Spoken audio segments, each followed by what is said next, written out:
Okay, so in this video, I'm going to be discussing our system, our clinical evaluation for new clients system here at Emotion Massage. Okay, so when you're first meeting a new client, the very first step here, and I'm just showing this in a flowchart scenario, I'll also do a hands-on in another video.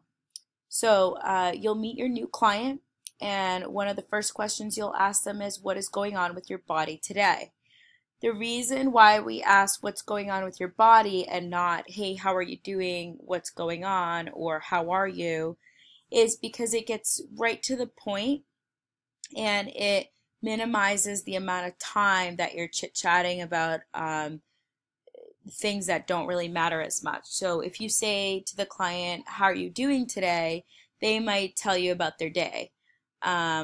Whereas if you say, what's going on with your body today, they're going to specifically start telling you what you need to know in order to treat them for the day. So what's going on with your body today? So they're either going to tell you they have some form of pain or that they have no symptoms at all. Okay? And so you'll go down the flow chart depending on what they tell you. Okay?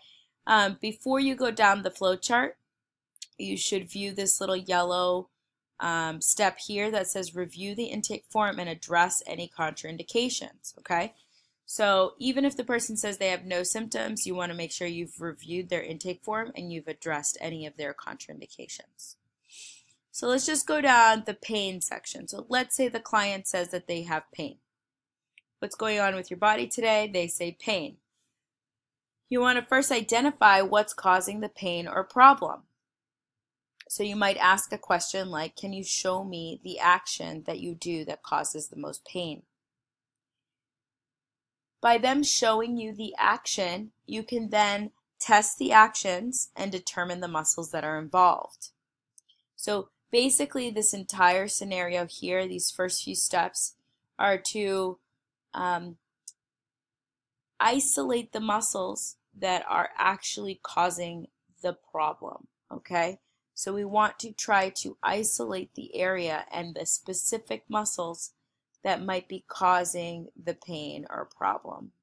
So you may do some muscle testing here, some orthopedic testing, and then you're going to proceed to the following questions here. What do you do for work? And the reason for this question is to determine if they sit, stand, or do a combination.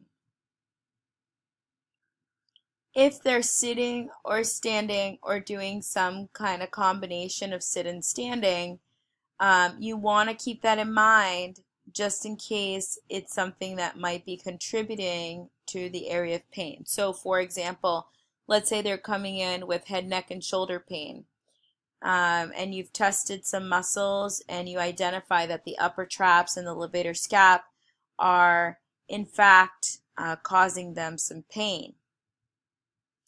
What do you do for work? If they answer they sit all day, then this could also help determine a few other muscles, like perhaps their pec major and minor, that might be contributing to the pain pattern that they're experiencing. What do you do in your free time is also going to be a question that determines if they sit, stand, or do a combination of both. And you're going to want to note how this could be contributing to the client's pain when appropriate. How do you sleep will be the third postural question. Determine if they lay on their side, stomach, or back. And you're going to note how this could be contributing to the client's pain. So for example, if they have head, neck, and shoulder pain, you've now determined through orthopedic testing or clinical testing that it's their levator scapula and their upper traps that are affected the most. And then you find out that they sit all day, and they're also having some, and their pec major and minor are tight. Their internal rotators are pretty tight, which is contributing to this postural pattern. When you ask them what they do in their free time, maybe they say that they don't do much. They just watch TV. And then when you ask them how they sleep, you realize that they're always sleeping on their right side. So you may want to note any postural distortions that may be coming about because of the way they sleep. The fact of the matter is, you want to determine the 3 different, predominantly all of the postures that they are in throughout the day and the difference between them. So if this person sits most of the time, and then when they're sleeping on their stomach, that may point towards some neck pain, okay? So you want to be able to formulate a very good view of what this person's doing, what position they're in most of the day and night, okay? Once you determine all of that, you're then going to use your posture cards to determine and note any significant postural distortions and how they could be contributing to the client's symptoms and overall wellness. So, if this person you notice has the posture upper cross syndrome, then you know that you are going to be addressing all of the muscles in the upper cross syndrome distortion. Okay?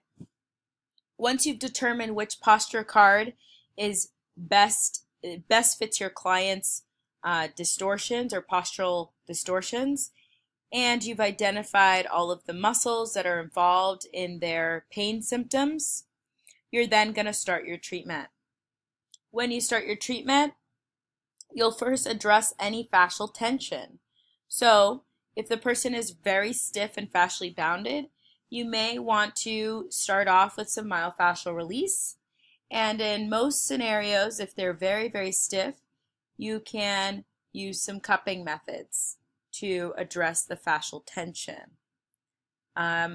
Generally speaking, if you're just, if you're working on a bigger area like the upper back, you can use the running cup method to just release the fascial tension in 5 to 10 minutes, depending on the person. So first you want to address that fascial tension. Then you're going to work on the shortened muscles in the areas of primary complaint. So you will take your posture card, work on the tight muscles that are indicated on your posture card for that specific distortion that you've already noted and addressed. And then you'll also add in any other muscles that you've tested that might be contributing to the person's pain. Once you work on the shortened muscles in the areas of primary complaints, you can then go ahead and release any other postural distortions with your PNF and MET techniques. This is it. This is our flow chart in our system for evaluating our new clients and also existing clients that come in with pain. The only difference here is if the person comes in with no symptoms, you're just going to go ahead and ask them the 3 postural questions. What do you do for work? What do you do in your free time? And how do you sleep?